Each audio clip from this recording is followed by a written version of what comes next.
Welcome to NFL Live. Happy Friday. I am joined in the studio by the one and only Dan Orlovsky and remotely by Mina Kimes and Ryan Clark, who was just vibing to Dua Lipa before we came on the air. Who knew you were a big Dua Lipa fan? There you go. That's for Marcus. I love it.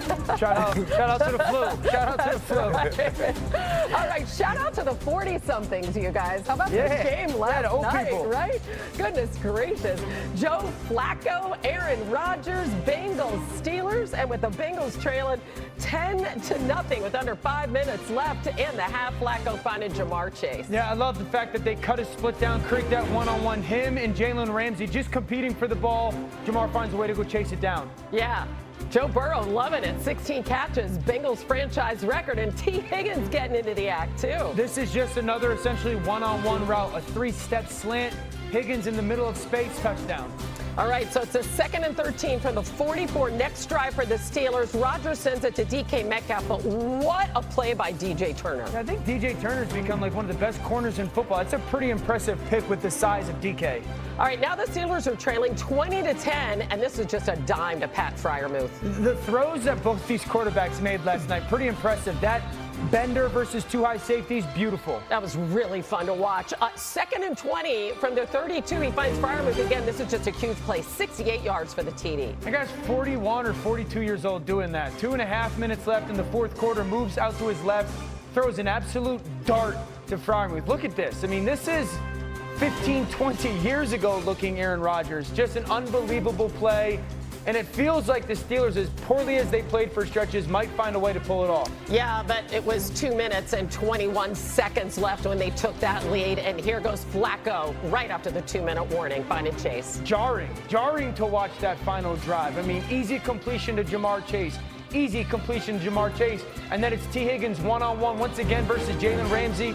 The competitiveness to go find the throw and the selflessness to slide down at the 5. Yep, heads-up play by Higgins as the clock winds down to 11 seconds. It's up to Evan McPherson, a 36-yarder for the win. And the Bengals upset the Steelers. Big division win, 33-31. But wait, there was one last chance here. This was the Hail Mary that didn't get answered. But, man, that ball made its way to the end zone. That ball goes 70 in the air. I mean, it's right. It's remarkable how strong the arm is still. How about that? Here's both quarterbacks after the game. This is the NFL. You know, we had a chance to really open up some space, but we're 4-2. Still first in the division. Got a couple, home games coming up, back-to-back. Another Sunday night opportunity against my former team. So, I'm not going to ride the roller coaster, and I know Mike isn't. And hopefully you guys follow suit. Do you expect to ever have this feeling again?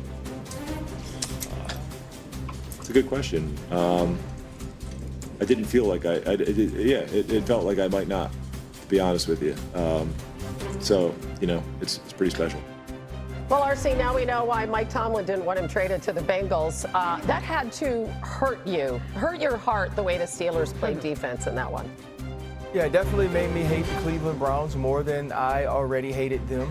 I think, Drake and the young people, they were looking for the function all summer with Nokia. I think last night the Bengals and the Steelers were looking for the unction because that's the age of these quarterbacks. And Joe Flacco absolutely played out of his mind. But when you think about the reason the Steelers were outplayed, it was schematics and also people. Yeah. The way that Zach Taylor approached this game was early on, if you were going to play too high, they were comfortable handing the football off. And as things evolved throughout the night and they had to start bringing some people in the box, trying to bring pressure, play single high safety, they took the one-on-ones. And then even when you doubled, as we just saw T. Higgins and Jamar Chase, they would hit Yoshibasa. They would use Noah Fant. I thought it was a masterful game plan, but the execution was just phenomenal. Joe Flacco turned back the hands of time and looked like 2015 Joe Flacco. Some of those balls were so pinpoint accurate, the velocity it was thrown with. And then we watch players on the outside just be better than the other guys. Jamar Chase, T. Higgins were better than Joey Porter and Jalen Ramsey. It was truly an epic night for this Bengals offense, but it was an epic debacle defensively for the Pittsburgh Steelers from Mike Tomlin and Terrell Austin. It was a total miss and a failure. Yeah, the Steelers defense can really only do one thing well right now, and that's rush the passer. And if you're going up against a quarterback like Joe Flacco, who had a 2.44 second time to throw last night, which is super fast, you're taking away the one thing they do well, and now you're playing into their weaknesses, which are coverage and tackling. Okay, basically everything else in terms of playing defense. Brian hit what really happened in terms of like the game planning, but I will say, even though they got a little bit run on when they played too high, I still think they played way too much man coverage against this team. These cornerbacks against these receivers was just such a glaring mismatch. And when they didn't play man, they played a lot of really predictable cover 3, and Flacco said, cool, I'm just going to throw into the voids every time. This is a defense that really needs to dramatically rethink things if they want to be a competitive playoff team, because right now I do not see them holding up their end of the bargain. Yeah, unengaged is the way that I would describe the whole defensive unit and plan, just completely unengaged. If you watch them defend their run, guys are standing up with pad level left and right. Guys are getting in and out of the wrong or right gaps on a consistent basis. Some of these run lanes that Cincinnati had last night, who's a very poor running the football team, you watching defenders just completely stand up. You can see their numbers. Guys going in the wrong gaps, front side or back side. I'd also say this. I felt like at times, RC and MK and Hannah, they were trying to disguise their coverages so much, they disguised themselves into a problem. Like sometimes the safeties tried to rotate so differently and so late that Joe was like, oh, there's gashing holes backside there. Our corners tried to rotate to the half, and it left just voids to the sidelines. And so I think that's the big takeaway is, you know, this is a defense I felt like was crazy simple last year. Are they trying to do too much right now where it's No. all the parts aren't connected? Didn't seem like they made any adjustments. Yeah, RC. I'm sorry, Hannah, just really quick. The Bengals game plan was also pretty predictable. Totally. It wasn't that the Bengals came out and did something that you, myself, or MK didn't know pregame. We knew exactly what it was going to be, and the Pittsburgh Steelers did seem disengaged, but also unprepared, and they had an inability to adjust, which was the scarier piece of the entire night. Yeah, it's so weird. They're 0-7 on Thursdays against division opponents under Mike Tomlin. That's just a strange That one doesn't make stat. sense. Yeah, it doesn't. Obviously, they didn't close. Yeah. Okay, this is really unfortunate for the folks in London. They're not going to see one of the greatest receivers in the world, Puka Nacua. He is out for that Rams game with the Jaguars on Sunday morning at Wembley Stadium. He suffered that really scary ankle injury in the Week 6 win over the Ravens. And listen, it is no secret. This guy has been Matthew Stafford's very favorite target. In fact, nobody this season has a higher percentage of their team's catches than Puka Nacua does for the Rams. He accounts for over a third of their catches and receiving yards. Really, really big loss for this team. So on the defensive side, when you look at how the Jaguars are going to approach that offense, what do you expect now, RC? Well, I think the first thing that you're going to get from Anthony Capelli's defense is that you're going to have a focus on Devontae Adams. Listen, they went into last week and they were playing against the Seattle Seahawks, who didn't have a Puka Nacua or Devontae Adams, but they definitely had a Jackson Smith-Njigba, who was head and shoulders the #1 target of that team, and he was still able to get off. And so they're going to have to put that focus on Devontae Adams in the back end for this team. But it's also going to be for them about stopping the run. You know that now Sean McVay is going to come into this game with a heavy dose of run game that can allow Matthew Stafford to get into the play action. And so it's going to start up front there, and then it'll be about disguising your defenses, because even without Puka Nacua, whether it's Jordan Whittington or Tutu Atwell or Devontae Adams, if Matthew Stafford can see the rotation of this zone that they love to play, he'll find a way to eat it up and scheme it up. And what about this offense on the other side, Dan? Because we know Liam Cohen was there with Sean McVay for 4 years. So what are you looking for from Trevor Lawrence and company? I need Trevor Lawrence's second progression throw to look like his first progression read. When #1 is there, Trevor throws it as good as anybody. But still looking for the consistency of, I go to #1 and I set to #1 and he's not there, and he gets to #2, which is the right read.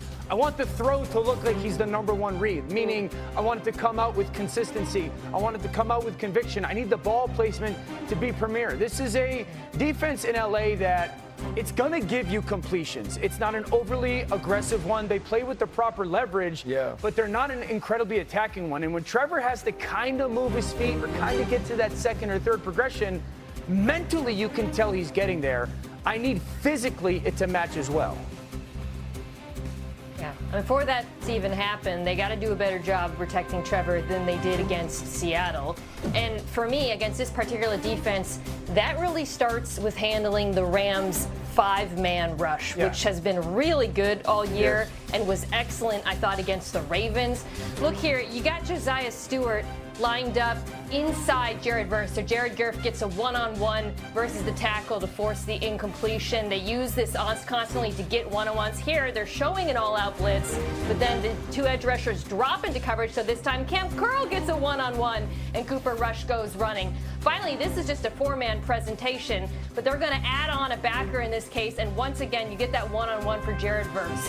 When the Rams rush 5 pass rushers this year, they are getting pressure 52% of the time, which is the 4th highest rate in football. And that is something in particular that Jacksonville is going to have to worry about in this game because it's so successful. Yeah, let's Dan Man. And Mina, do you like when they have Verse inside, though, and that stuff? Or, like, do you prefer him on the – I think it's better, much better, and he's much better when he stays on the outside. Yes. Yeah, I prefer him on the outside, too. As you saw, like, on those plays, he's able to use both his speed and his power, speed to power in those situations. So I like it because it crashes the pocket, and he's so good at it. Yeah. Yeah, I want to take a look at our picks. It's really interesting because we're starting the show the right way on Friday. Even split down the middle. Good. Yeah, RC and I are on the Rams. I like it. Dan and Mina like on the... Yeah, how come the Rams? Real quick, RC. No, I just think that Sean McVay is going to figure out a way to find ways to score, and I still don't believe in Trevor Lawrence fully. And the Rams front has made this team so opportunistic to me in the way that they pressure the quarterback. All right, we have some injuries affecting other big names across the NFL. So we have Terry McLaurin. He remains out for a 4th straight game. David Njoku is also not playing on Sunday. Several others are banged up, including Calvin Ridley and Garrett Wilson. And a big surprise name here, guys. We didn't expect to necessarily see this. Trayvon Diggs is out. What? That was as of today. And here's Dallas head coach. Yeah, he's out. Here's what Shotty had to say about it. Trayvon Diggs came in this morning with some concussion symptoms after having an accident at his home. He's been checked out by our doctors and is in the protocol and will miss the game. Yeah, so we're going to have more on that coming up. Strange injury as we're just getting started, especially with the loss of Diggs. As you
it.